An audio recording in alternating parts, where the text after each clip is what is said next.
For our future home buyers na naghahanap ng property dito sa General Place Cavite. So ito yung isa sa perfect na property natin para sa iyo. So malapit lang ito sa highway. So napakabilis lang ng biyahe nito from PITX papunta dito sa Barangay Mabolo, General Trias Cavite. So ito yung bahay na to. Ito po yung Verdanza dito sa General Trias Cavite. So ito yung ating duplex model. Meron tayo dito 58 square meter na lot area at may 45.5 square meter na floor area. So duplex po ito upon turnover.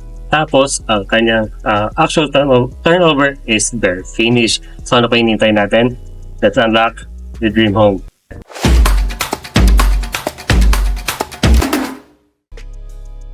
If you're looking on a property na malapit lang sa Manila, isa na to sa masasuggest ko sa inyo. Dahil malapit lang to sa highway na papunta sa PITX or sa Manila at napakalapit nito sa mga establishment na kailangan mo. Nandiyan ang Robinson General Trias, SM Tansa, Pure Gold Tansa, may mga malapit din na churches, schools at mga hospital. Kaya isa to sa pinakamagandang property kung naghahanap ka ng property na malapit sa Manila at abot kaya ang presyo. My name is Cesar Escolimbergo and welcome to another home tour. So today, nandito nga tayo sa Barangay Mapolo, General Trias Cavite. So yung mga client namin na naghahanap, sir, meron pa ba kayong property dito sa General Trias? Kasi nahirapan ako maghanap. Meron pa po tayong property dito. At maganda dito, napakalapit niya lang sa Robinson General Trias at syempre sa SM Tansa. So lapit niya lang, so na-imagine na kung gaano kalapit yan. So mabilis lang yung biyahe natin papunta ng PITX at syempre napakababa pa ng monthly amortization nito sa Pag-ibig as well as the down payment. So ito nga po yung actual turnover natin. So this is the duplex model. So dalawa po yung model natin. This one yung ating na-extended or extension dito sa gilid. At yung isang available natin is yung walang extension. So mas malaki yung space na rin for the parking space dun sa isa nating model. So wala nga po tayong i-feature sa inyo na model ngayon dito kasi wala pa siya nakatayong unit. Pero ito po yung isang model natin dito. So at least may idea na kayo kung ano yung itsura niya pag na turnover. So this one is the actual turnover for the 58.5 square meter na lot area. So doon mapansin nyo, ito yung line, yung property line ninyo. So may space kayo for the parking ng kotse nyo. So yung lapad niya po is 3 meters. Ito naman sa unahan, yung pinaka-frontage natin, isa sa 1 meter na po yung lapad natin. Nandito rin yung Poso Negro area na to. At mapapansin nyo naman, syempre, yung turnover natin o yung kulay na binigay nila dito sa bahay na napakaganda, napaka-simple lang ng kulay na yan. So, bago tayo pumasok sa loob, nakita ko muna sa inyo yung gilid as well as doon sa likod. Yung property model, duplex na hati kayo dito sa line na to.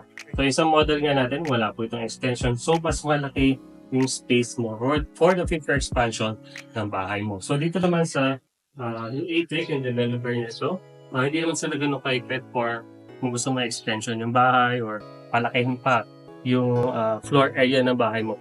Pwede mong gawin yan.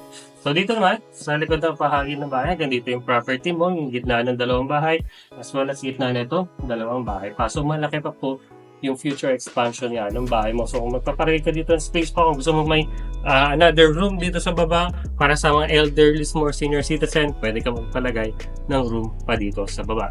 So dito naman sa likod, syempre kung gusto mong ilagay yung laundry space mo sa area na to, nandito na nga. Kung gusto mo paglagyan ng dirty kitchen, pwede yan. So, limitless yung design for opportunity para sa iyo dito sa Verdanza Homes. So, ito nga po yung ating laundry space sa actual turnover. Dito siya. Pwede ka pang maglagyan ng base cabinet sa baba. Nakatayo siya. Naka-stainless steel na tayo na sink dito sa likod. So, punta tayo sa unahan. Pasukin natin kung ano ba yung itsura ng bahay na to. So, napakaganda talaga ng property na to dito sa General Trias. Bukod sa malapit na sa mga establishment na kailangan mo, mga pa-mall, school, hospital, name it, malapit yan lahat dito. So, tuloy tayo sa loob. So, the actual turnover, ito po yung kukuha natin. Hardwood po siya.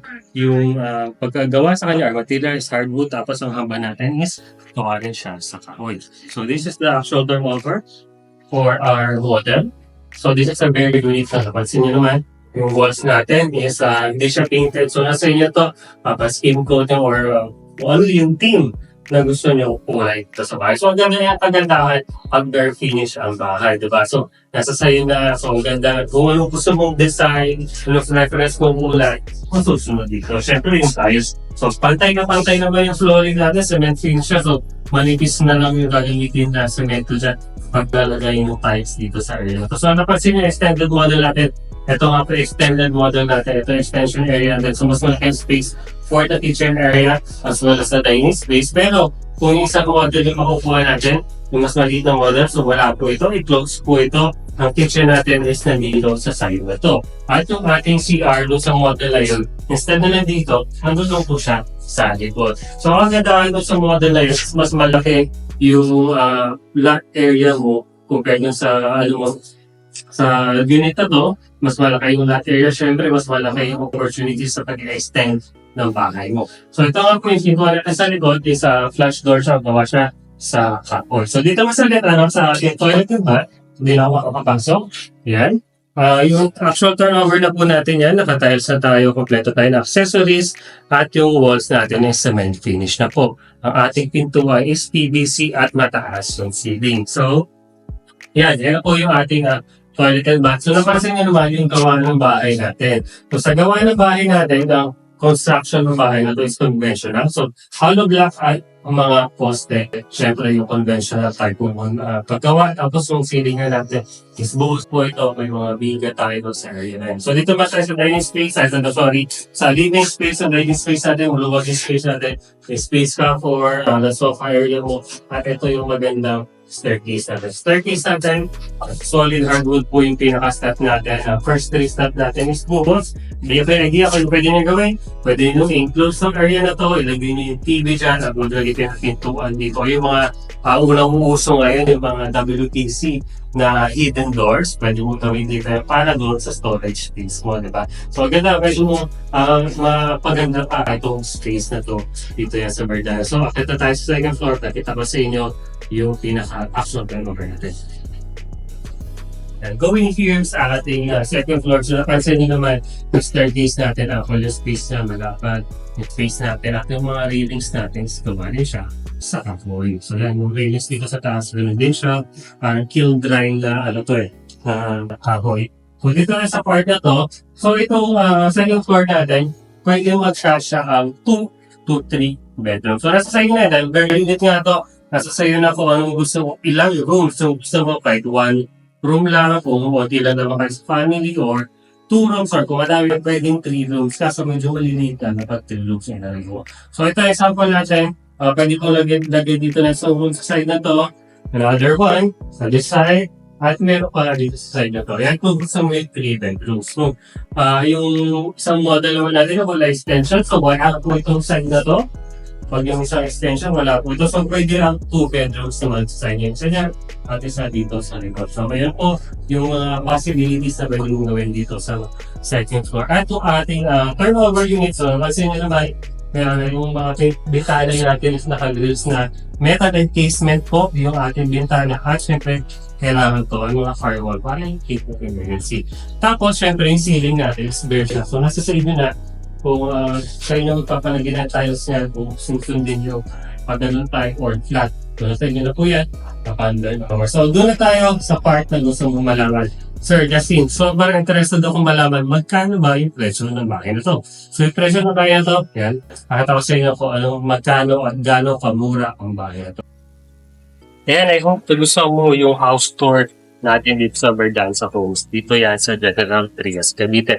At syempre, alam ko, nakita mo na yung price, di ba? Ang baba lang for as low as 15,000.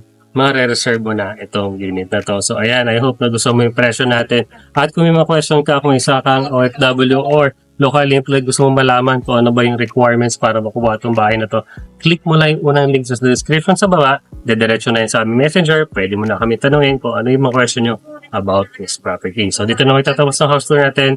If you like this video, please leave a like, share this video, and subscribe to my channel. We're also on other social media like Facebook, Instagram, at TikTok.